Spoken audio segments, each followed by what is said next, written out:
All right. Greetings. Welcome back to Blackbird News, where everything is connected. What is going on, guys? Yeah. I've been listening to a lot of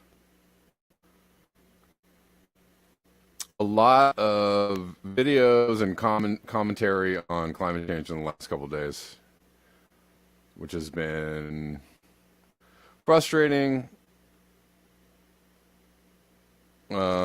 enlightening. I don't know what is going on here. Come on, I don't need this. Uh, Anyways, we'll try and just go through the facts and the evidence, and we'll proceed that way. Quickly, I wanted to thank. I got a Cash App tip after the show yesterday, or I only saw it after the show yesterday from Clayton. Clayton Halligan said, "For a great show and cool tunes, thanks for the Cash App tip. I appreciate that, Clayton." As you can see, my Cash App is right there. That is the best possible way to support the show at the moment, and the way that I prefer. So thank you very much for all who are supporting the show and have supported the show in the past. I appreciate it. Okay.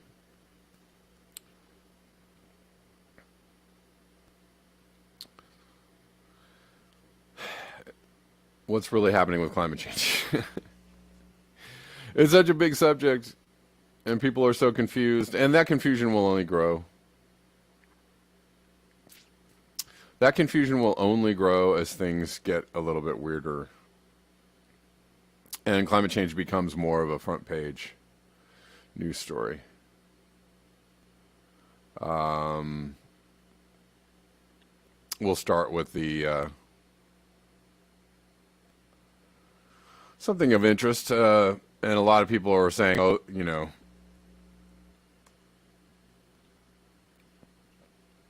how convenient there's heat waves and Biden is issuing an executive order." I don't, sure.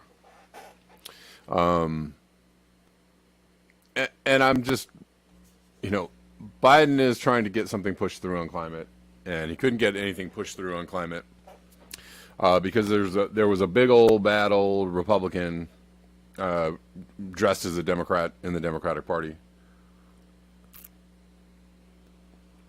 who was stopping everything from getting done. We know that's out of convenience.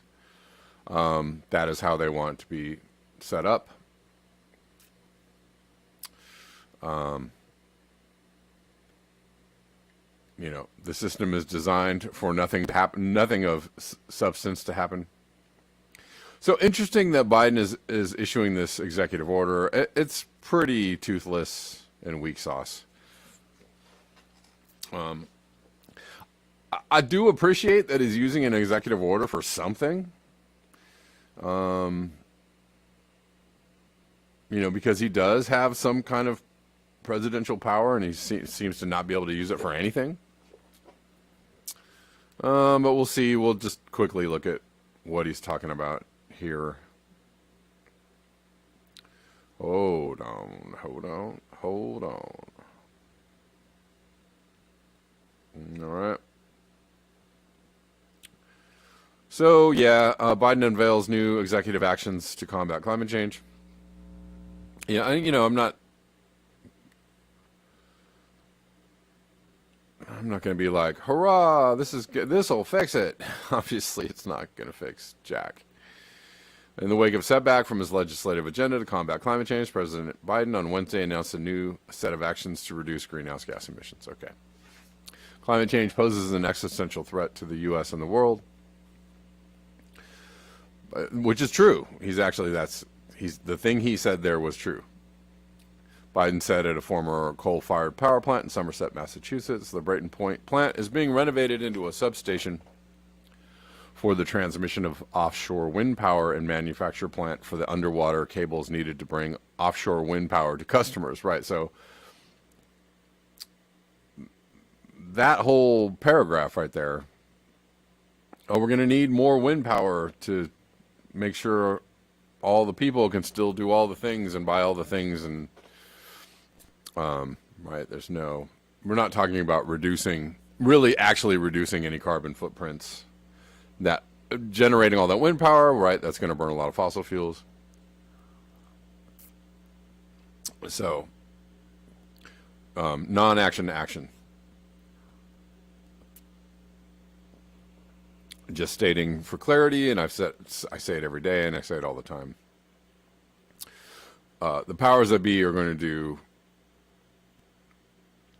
They don't really. They can't, and they won't do anything substantive about climate change, and all the things that they will choose to do will be the wrong things, or things that are not going to mitigate climate change, but to further promote industrial civilization as we know it, because you can't do anything but that. Otherwise, people might freak out and call you anti-human or something. Anyways. Since Congress is not acting as it should, in the coming days, my administration will announce the executive actions we have developed. FEMA is announcing $2.3 billion in funding to help communities increase resilience to heat waves, drought, wildfires, flood, hurricanes. Okay.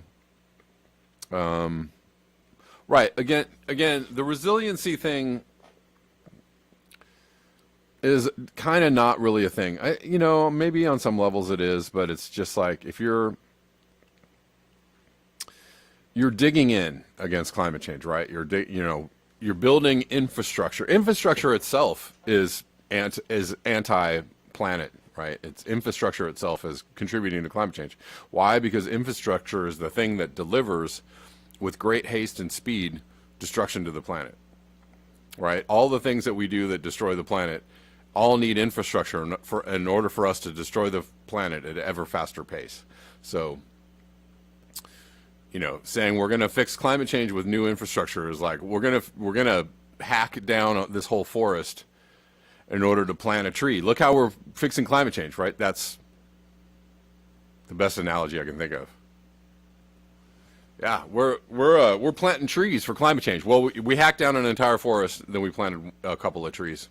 Look how we're fixing climate change. That is exactly what these kind of things are going to do for climate change, right? Anyways. Home Energy Assistance Program, also a low-income home energy assistance program to be used by local governments for home air conditioning equipment, community cooling centers, and more. Right, so this is just humans bracing themselves for the inevitable.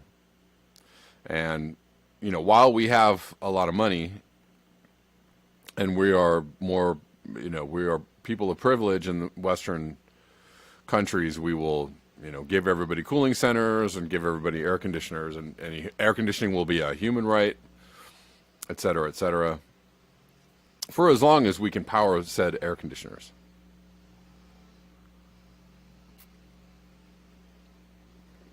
The Biden administration simultaneously unveiled an effort to boost clean energy, blah, blah, blah.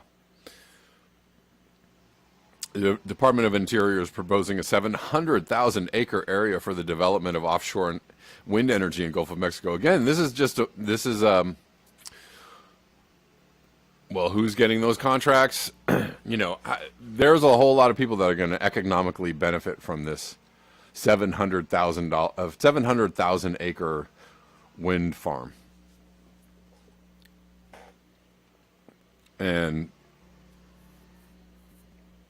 I don't know if this is actually going to help people, but the move comes in response to a series of recent defeats for Biden's efforts, blah, blah, blah. Joe Manchin, big bad guy. This is not a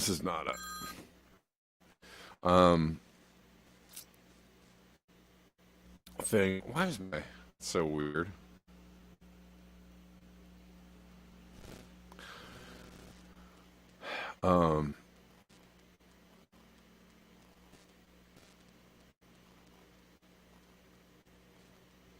So anyways, this is all, the whole Manchin thing is just because they have a majority and they can't blame Republicans, which otherwise they would. If they didn't have a majority, Democratic majority, if they weren't able to just ram it, they can ram anything through that they want. The Democrats can do anything they want right now, because they can't blame Republicans. They have to find other Democrats to blame. That's how the game is played. So all of this is theater. All of this is created to make you think like, oh, if only their hands weren't tied. Their hands are not tied. They just don't want to do the things that they should do for the people, do right by the people on the planet or whatever. So, I like that. Donut Empty Circle says civilization is a cheat engine. Very good.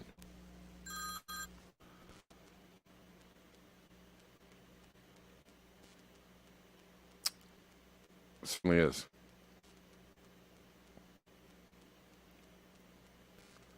Let's see. Anyways, so that,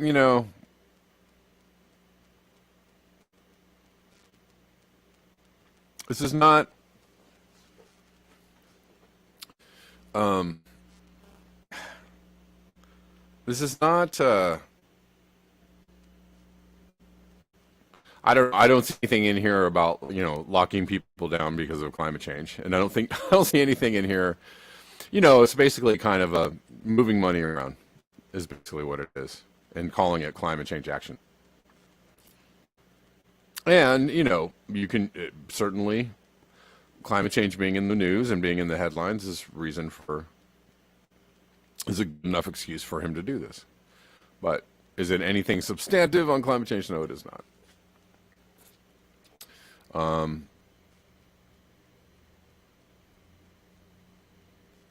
Anyways, we're going to move on. Just wanted to report on that, but I don't have a lot of patience for it.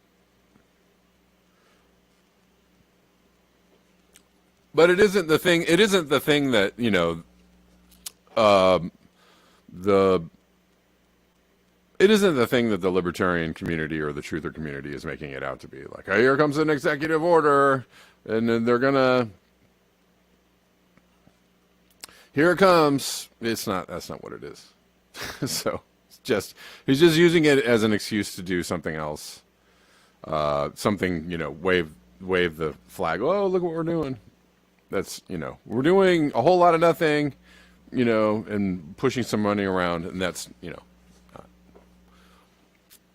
it's not a. Anyways. One Love says, after decades of wind farm energy being exported and no local benefit, the city of Palm Springs finally commissioned their own wind farm for local benefit. Well, that's good. Right, and they do have a huge wind farm out there. That's true. I'm not saying that wind farm energy is, is it better than coal powered energy? Sure. It's just, I think we will understand the problem of, uh, again, just moving energy inputs around, which is basically what wind energy is. Is it cleaner than coal powered energy or coal power plants? Sure. Sure. I think it's probably much more helpful on a local level, on a very local level. If you set up a turbine and powered your street, if a community did that, bought a wind turbine and powered their neighborhood, that might be more efficient than the most efficient way to do it. But, we're going to have other problems in the next couple of decades. Let's move on. Scott Andrews says wind power is probably the dumbest form of green energy. Yeah.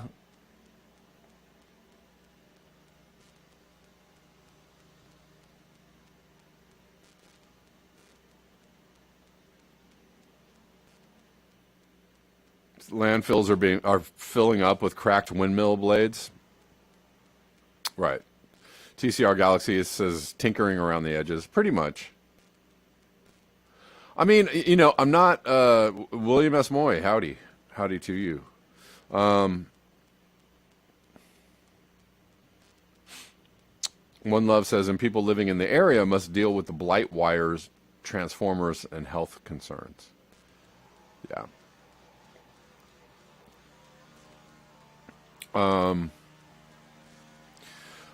Look, I'm not totally anti-technology. I just think that we could be, how is it, how smartly is it used?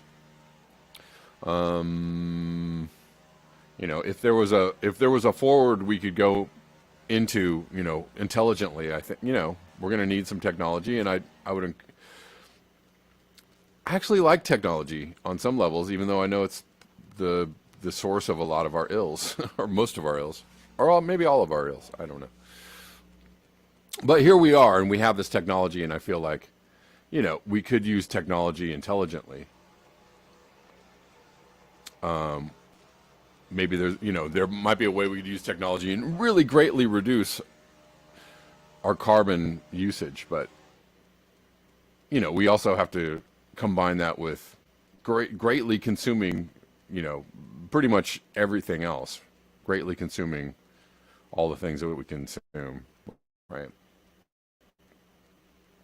The cars and the plane trips and the clothes and the appliances and all the stuff. Right? And that would actually be a better way to reduce our carbon footprint. That would be the most intelligent way to reduce your carbon footprint would be not to change where you're getting your energy from, but to greatly reduce all of the things that you absolutely must need and buy and do and think and, all the things you think you need.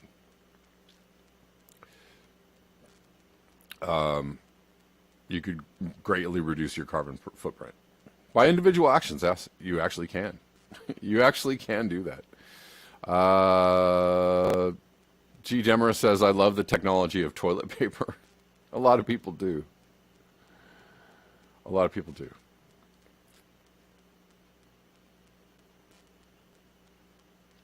Okay, let's move on.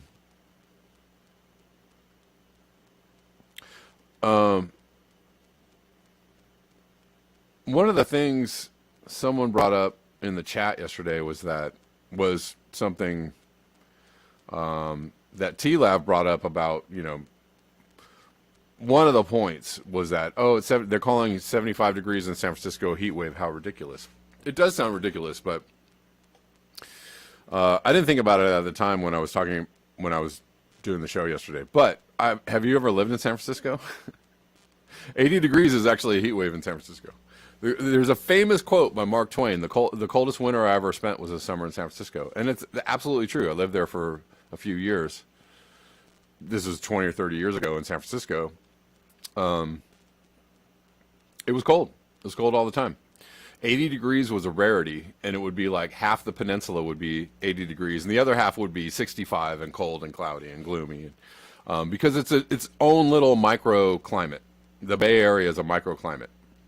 Right. I remember a few years ago, I had some friends from the Bay Area on like Instagram or something, and they were like screenshotting their temp apps right on their phone, and it was said like 82 degrees, and they were like, golly, it is hot up here.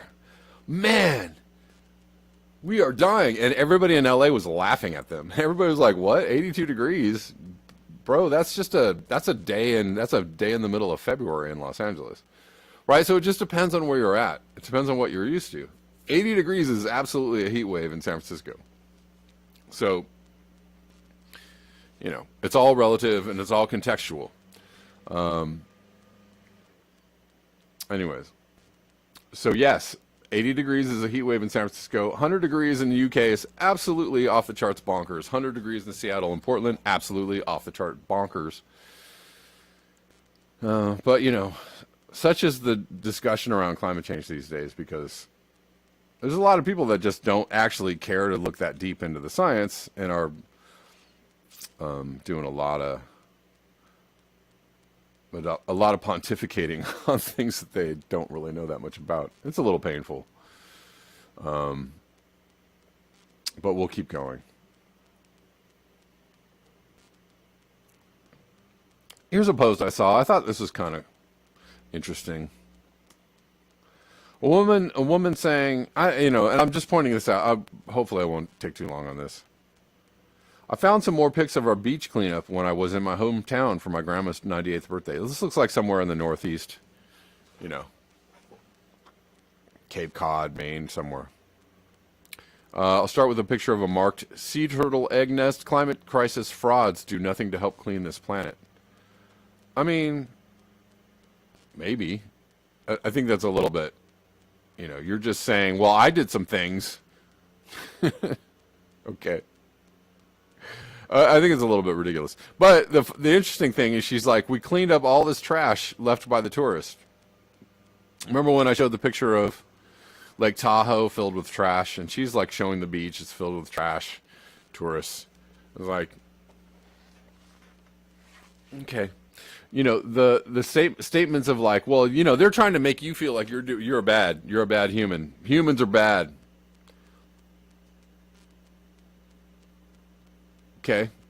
So when humans just trash the planet, will absolutely trash the planet at any given, because it's just more convenient to do it, unless you have some regulations involved in them not trashing the planet, or unless you set trash cans out every 10 feet. Here, please don't trash the planet. Okay. Right? If you don't actually tell people to not trash the planet, they'll just trash the planet. So, people are just always the best, and they always do the best things, just, out of, just, because they all just automatically do the best things. It's just kind of funny.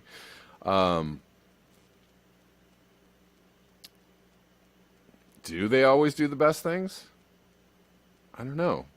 I feel like that's,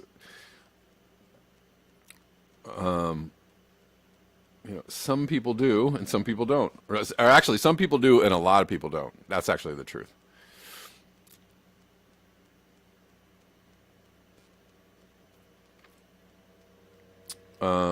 Anyways.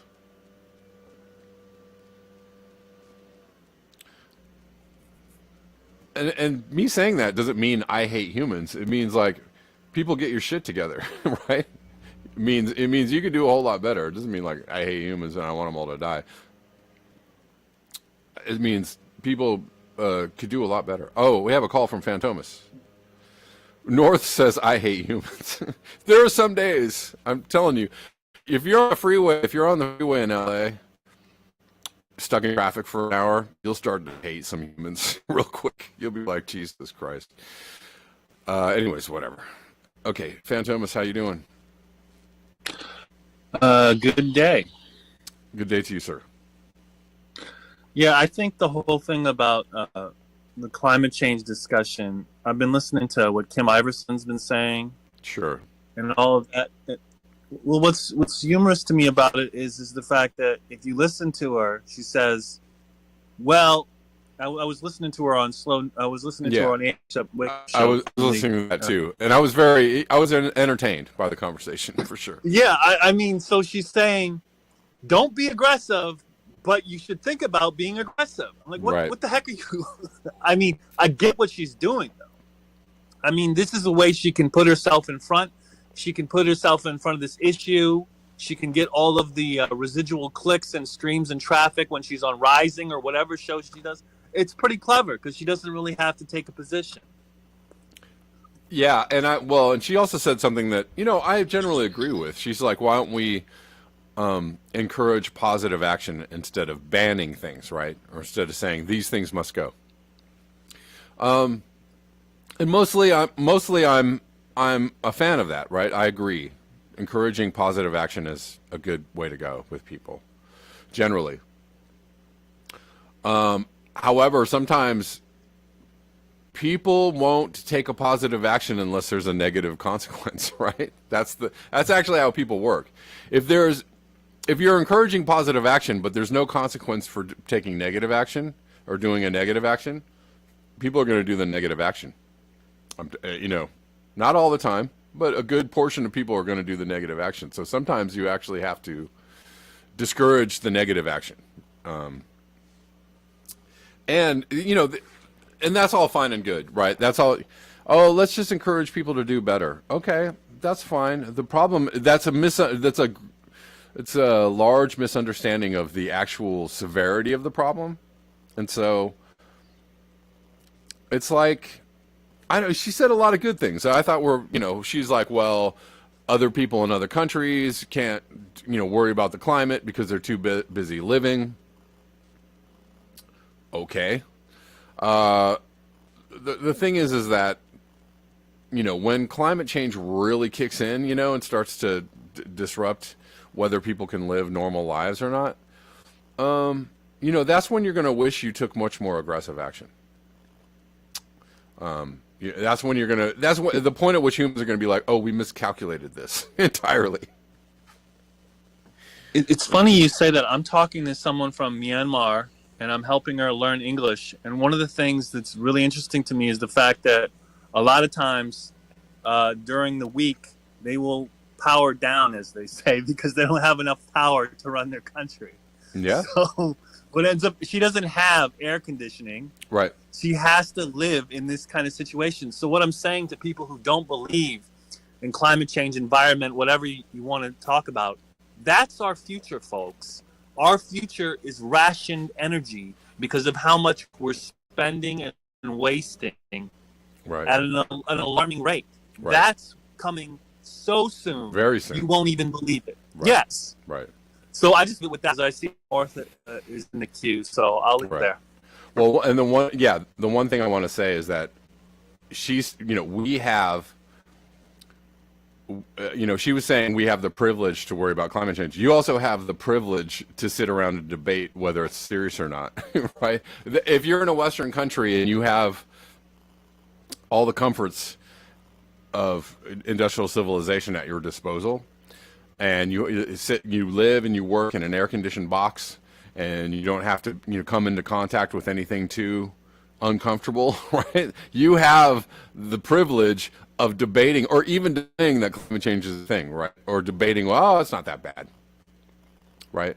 I'm telling you, people in other countries, in developing countries, or the global South, or whatever moniker you want to say, that are actually right up against environmental and climate change destruction, they're very clear that is a thing that's happening. There's no debate for them. They probably look at you like you were stupid. Anyways, whatever. North, how's it going?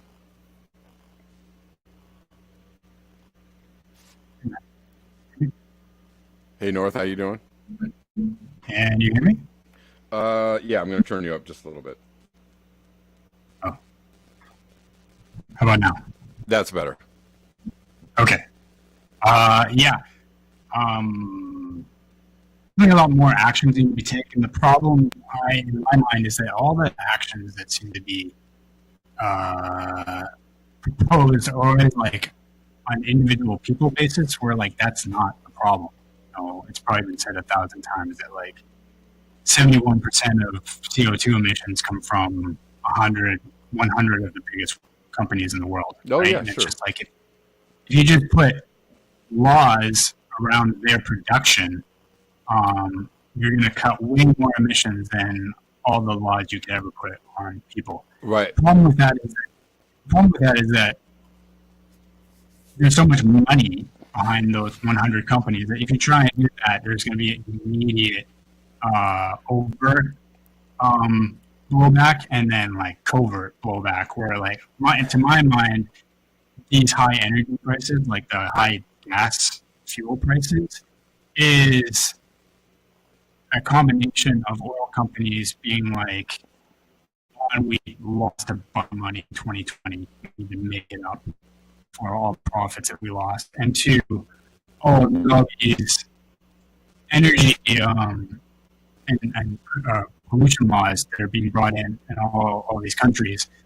Why would we bother opening up more refineries? We're just going to have to it's just going to create more overhead for us. And we're making profits hand over fist as it is with our low production output. Like, we know for a fact that all these refineries that they closed down during COVID, they haven't opened them back up. And they're fine with that. Like, there's a CEO of, I think it was Shell, who was giving his keynote address to the shareholders, and he told them, he's like, it would actually be less profitable for our shareholders at this point to open more refineries. They're loving the profits, yes. Yeah, and so, like, all these, I think, not only just the gas and energy prices, but, like, inflation as a whole, like, inflation on everything is, if I had to put a number on it, like 50% caused by just energy price gouging by these oil companies. And they know, like, we can't do anything about it. Yep. I agree with that. So, well, I don't know, man.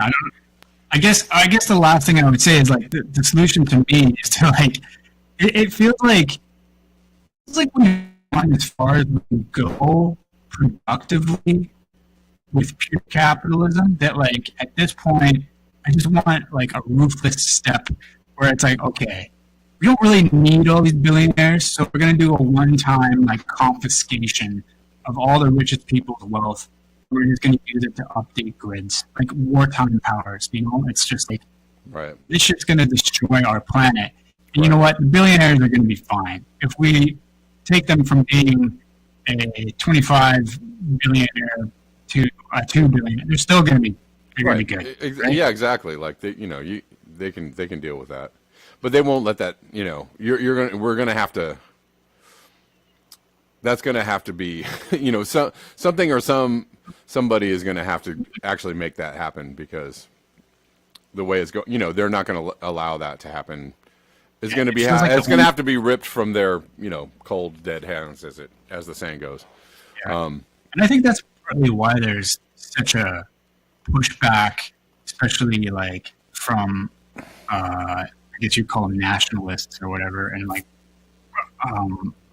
anyways, to downplay the UN and downplay, like, international cooperation, because that's the only way you could ever get enough political power. Listen, I wanted to say, I was going there with you.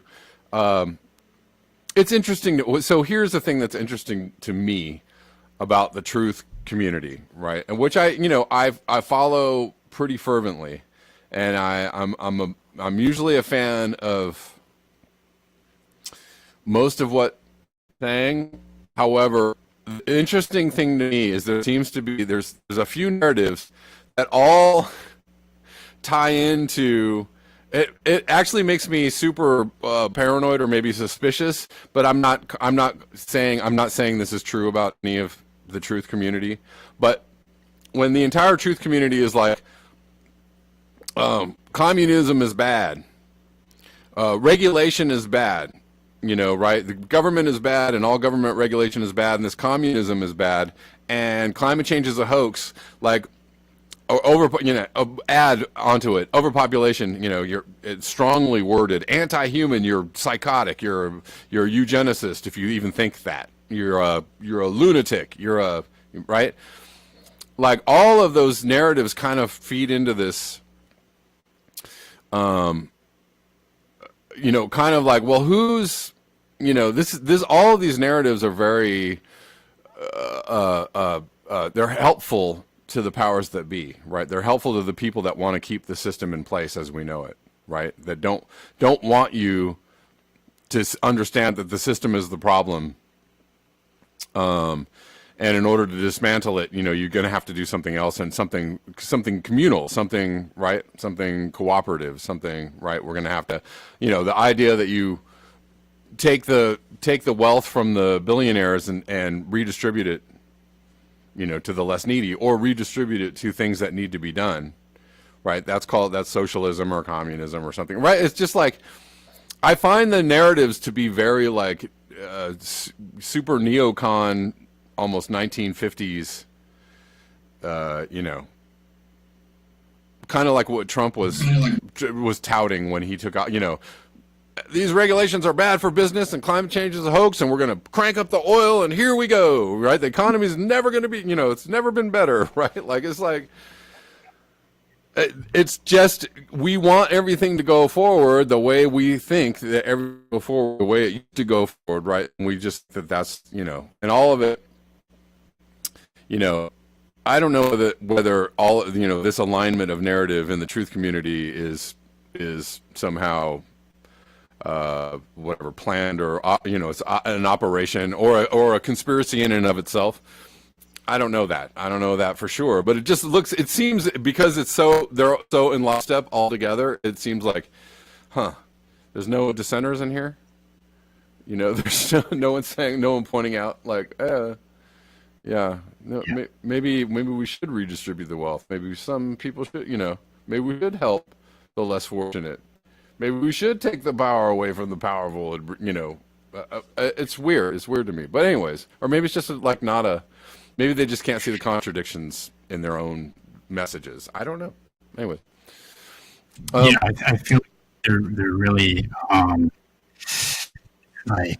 bipolar with their thinking on this. It's like, in the 1990s, people are like, "Hey, we're gonna have like heat waves and food loss, and like disease is gonna increase." And yet all these conservatives were like, "You're crazy. Don't talk crazy." Now it's like 2022. We're having heat waves and crop loss, Exactly. increased disease, and instead of being like, "Oh, I guess they were right," they doubled down and be like, "No, what this is like It's a conspiracy, right? They totally doubled down on that shit, right?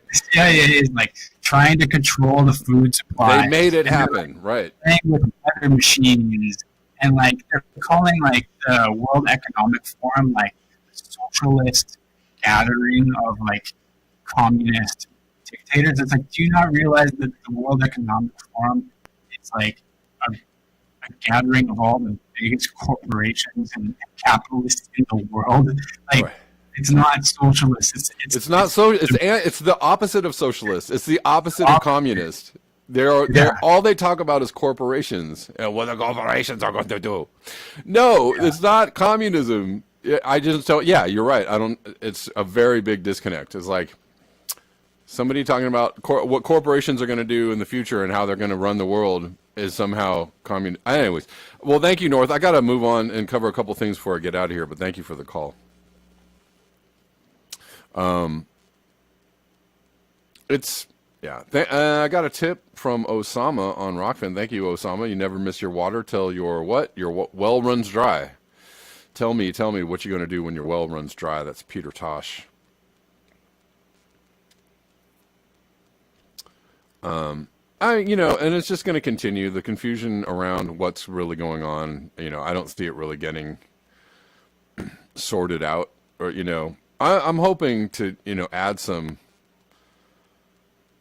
data and evidence and some information to the conversation.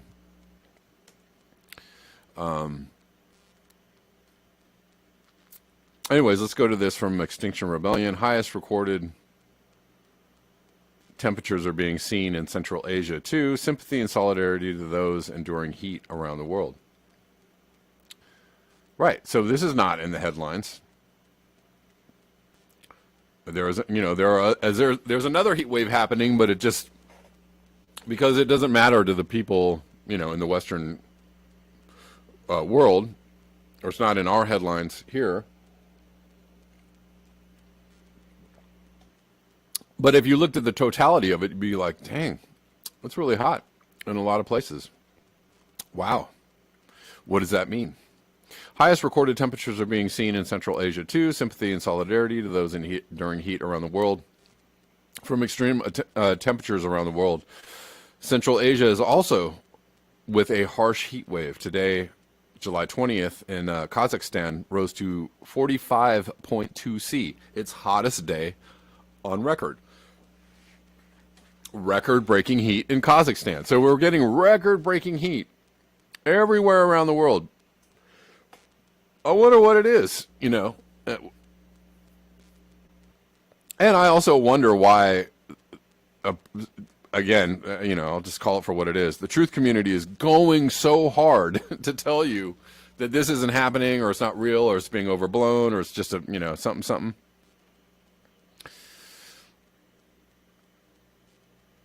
It makes me wonder. what if here I'll throw out here's my conspiracy theory. And this is just opinion, but a lot of that's how a theory is a theory, right? It's something that I think maybe this is going on. Right, a big, a portion of the truth community, or actually most of them, think that all the environmental movements or activists are somehow infiltrated or bought, or what I'm looking for, controlled by the WEF or the whatever, the powers that be, secretly running these all these climate activist organizations in order to move an agenda against you. Maybe, I don't, sure, okay, maybe they're infiltrated. What if the truth community is infiltrated by people trying to move your minds in a certain direction, right? What if it's spy versus spy? What if it's not? Just think about it. Just consider that. Consider the uniformity of narrative, and then consider the idea that maybe even the entire, not the entire truth community, but a good portion of it, or some actors are, that are well liked and well known, are forming a narrative for you for a particular purpose, right? As much as they're saying possibly so the green agenda, Planet of the Humans, came out. Michael Moore, who's saying this whole green environmental agenda is, controlled by big business, and very enlightening. Very enlightening. I totally see it. I get it. Right, the big green lies. We understand that is going on. Sure, but what can't the truth community be controlled opposition as well? Or certain members of the truth community be controlled opposition to make you go, oh, I don't know if that, here's one thing I'll refer to. We were talking about Slow News Day, talking about climate change, and they brought up, they played a clip of one of the founders of the Weather Channel is on CNN saying that climate change is a hoax. And that's proof that climate change isn't real. And the thing I thought that was hilarious about this, playing that particular clip, is why would the truth be dropping on CNN? Like, they so control their right. CNN will not allow anything, from opposing their narrative on their channels. Like, they will not allow it. That's why everybody watches Tucker Carlson, because he allows people from the left or people from anti-war movement or people that have different opposing views on the left to air their opinions. But CNN will never have those people. Will never have those people. But why did they bring on a complete, out and out climate denier on CNN? And then I forget the guy, the news. What the hell is his name? I forget his name. He was like, "Well, I'm not a scientist, so I wouldn't know." Is it to further the debate on whether climate change is really happening? Is it to seed people's minds? Is it to make it seem like, oh, I saw this guy on CNN. He said climate change. He might be crazy, but I mean, that's a big audience. That's a really big audience. You wouldn't find that strange on Fox News for them to bring the particular guy up and say, climate change is a lot of hooey. No, they say that all day long on Fox. They don't need to bring that guy up. But when, I find it ironic because, that CNN is not going to bring somebody up with an opposing view to their narrative, somebody that really opposes they don't want you thinking these things, right? They will never bring on anybody who gives you, the truth or an anti-war message or, Jimmy Dore or anybody like that, Glenn Greenwald. They will not bring those people on, but they'll bring on the guy from the Weather Channel who says climate change is a hoax. That's your proof that it's a hoax? Just think on that one. Think on that one. I found that hilarious. Tucker is here in good faith, right? Oceanic Estate says full spectrum infiltrations. Exactly. Full spectrum infiltrations.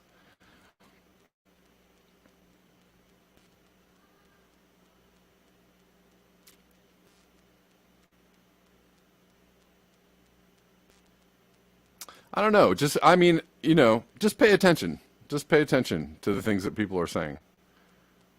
Really pay attention.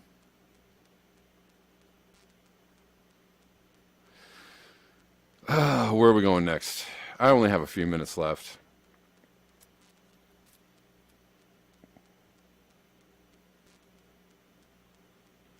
There was a transformer that exploded at Hoover Dam. No one was hurt and it doesn't affect anything.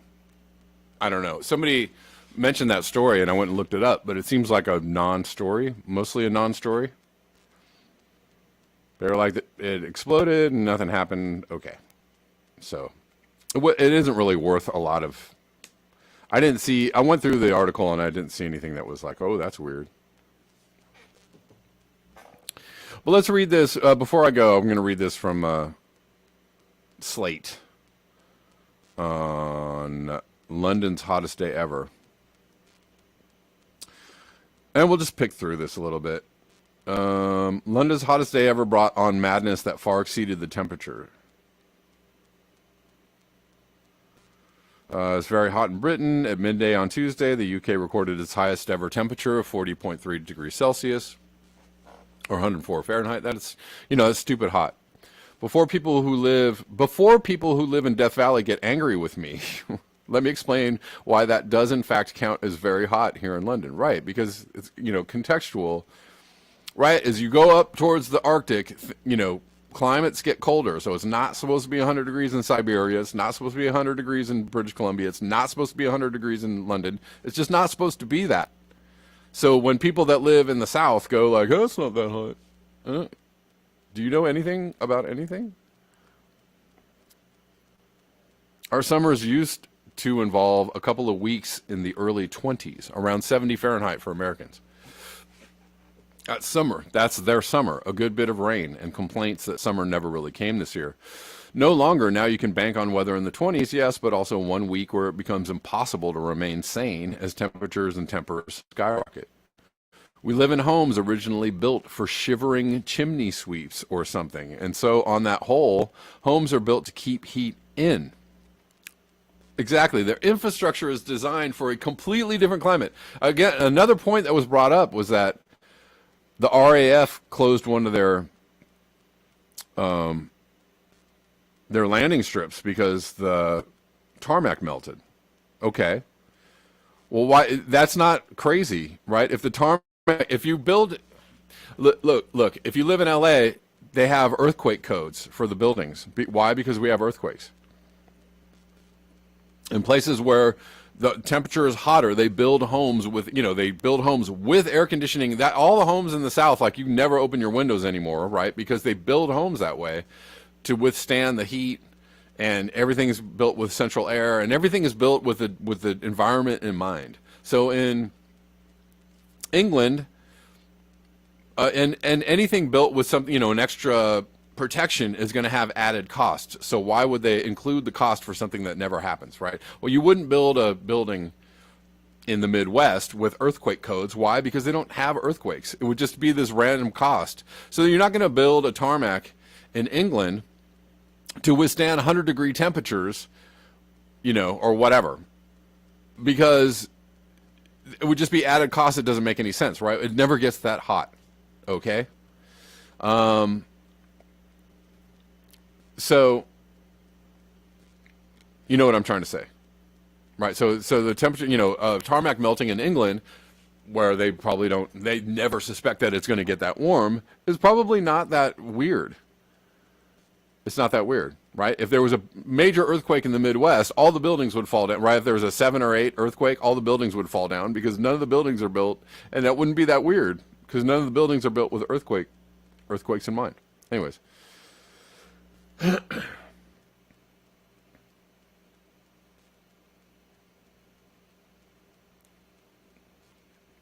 Lightning Rod on YouTube says the tarmac melted at the Farnsworth Air Show with all the world's best war weapons on display. Apparently the most popular item was air-conditioned landing pads. Interesting. All right. So I'm reading more of this until we go. We live in homes originally built for shivering. I read that. Most of us didn't even know how to keep a house cool until a few years ago, when this first started happening consistently. Blithely leaving our windows open and saying, "I'll just buy a fan if it gets hot," every day for a month until they sell out when it does in fact get hot. How are we dealing with it? Not well. There is nothing like a weather event to short fuse the collective consciousness of United Kingdom at the best of times. Temperatures in double digits Celsius are enough to guarantee that there will be British people out in the parks sunbathing. So instead of hearing 40 degrees Celsius and thinking batten down the hatches, it's time for a cold bath, they think, tops off, lads, it's a once-in-a-lifetime tanning opportunity. We can't, as a nation, get our head around what it means to live in that heat. I went out to buy some food, battling headwinds that felt like standing in front of an oven. I found myself reading car number plates and not quite being able to remember how the shapes of the letters connect to the sounds you make when you say them. And all our infrastructure was built with lower temperatures in mind. Chaos has reigned. There were train tracks on fire, roads and airport runways melting, police smashing car windows to rescue boiling dogs, forest fires, suburban houses all over London burning down. Beefeaters being given bottles of water to suckle from like baby goats. Surgeries canceled because operating theaters were too hot. Ambulances being called out left, right, and center to treat heat exposure. People's leather sofas and rubbish bins and fences going up in flames. Every lush green park in the south of England looked like New Mexico overnight. I didn't really understand that sentence. Anyways, if you're not used to things, it's going to be, something way out of the realm of normalness comes into your area, you're going to be like, what the hell?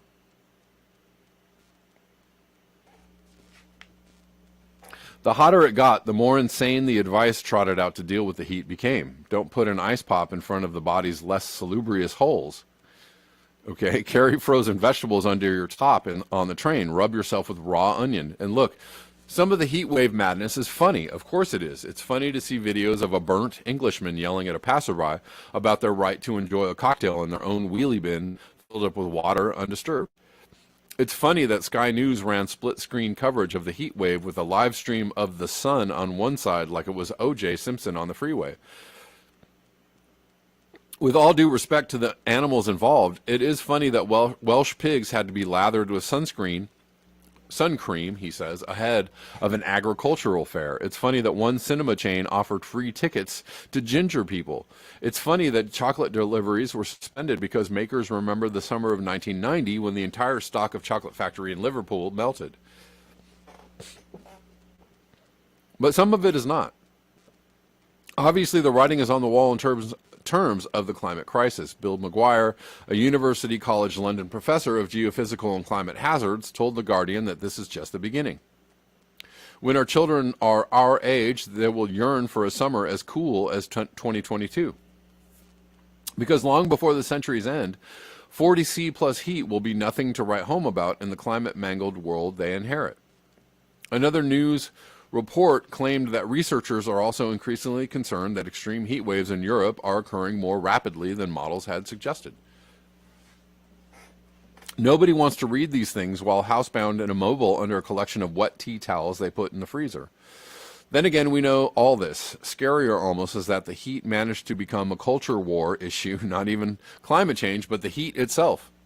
People who haven't had a drink of water since they accidentally opened their mouth in the shower sometime in the late 90s posted online about how allowing kids to wear their gym clothes instead of a school uniform is woke bullshit. Okay? How Winston Churchill wouldn't be bitching about a little sunshine. He'd be out there on the beaches with a rapidly warming pint of lager, chuffing out that cigar and turning the color of Pepto-Bismol. Brendan O'Neill, commentator famous in the country primarily for having a large forehead, wrote an article saying that people talking about the hot weather in relation to global warming is proof that climate change activists are a medieval end-of-days cult. Okay. Yeah,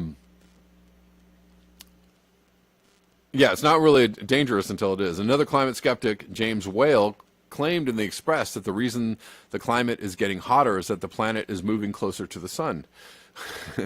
A meteorologist on right-wing Great Britain News was lambasted for not seeming excited for unprecedented heat and instead reporting on the likely excess deaths. I showed you that. Sir John Hayes, one of the nation's largest supporting casts of grizzled Tory MPs, and yes, the former energy and climate change minister, said that this is not a brave new world, but a cowardly new world, where we live in a country where we are frightened of the heat. Hayes has been getting a $50,000 salary by an oil company since 2018. Right? Right? Am I right? You know, the fossil fuel industry is just like Big Pharma, just like Big Ag, Monsanto. They're just the same. They're paying people off to tell people that, nah, it's not that bad. This thing is a big old hoax. They're making it happen. I don't know, you know. I actually just saw Robbie Yeager post something on Twitter about how fossil fuel industry and Big Pharma and all these corporations are funneling money to your politicians to get them to do the things. Right. They're not paying them to get them to do something about climate change, I can tell you that much. And if they can seed a little climate doubt in there, oh, super happy about that. Super happy about that. Anyways, sorry about that. Almost done with this. Late last night, the heat broke and rain swept over London. We'll probably get warm, cloudy days for the rest of the summer, but this heat wave was a petri dish in which to examine precisely how fucked the country is for the rapidly accelerating climate emergency. The results do not look good. Anyways, it's about that. Where am I?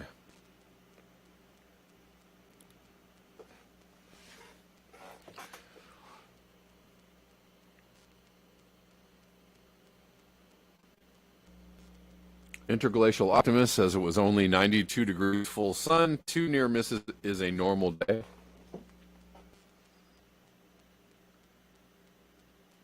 Oh, I see. That was you were following up another comment.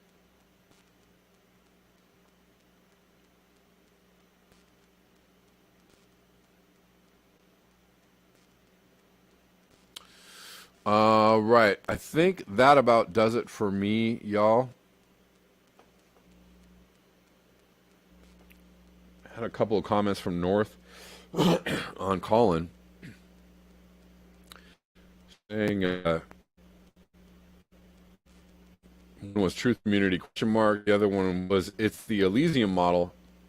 Exploit the planet, put people into serfdom, while Elon Musk and the billionaires chill in their space mansions. Yeah. I mean, that's probably what they think is going to happen. And maybe they already have the technology to live, you know, maybe they already have these space stations built. Maybe they have a hangar with a, you know, some wild technology we've never even dreamed of, and they're ready to go, right? When shit really hits the fan, they're like, we're out of here. Oh. Didn't know you had that. I mean, you know, not unbelievable or unthinkable.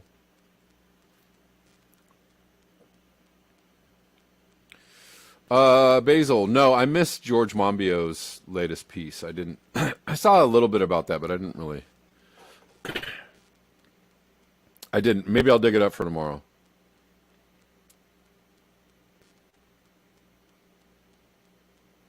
All right, guys. Thank you so much for your eyes, your ears, and your conscience. I appreciate you all hanging out with me every day on the Rockfin channel and on Callin and on YouTube.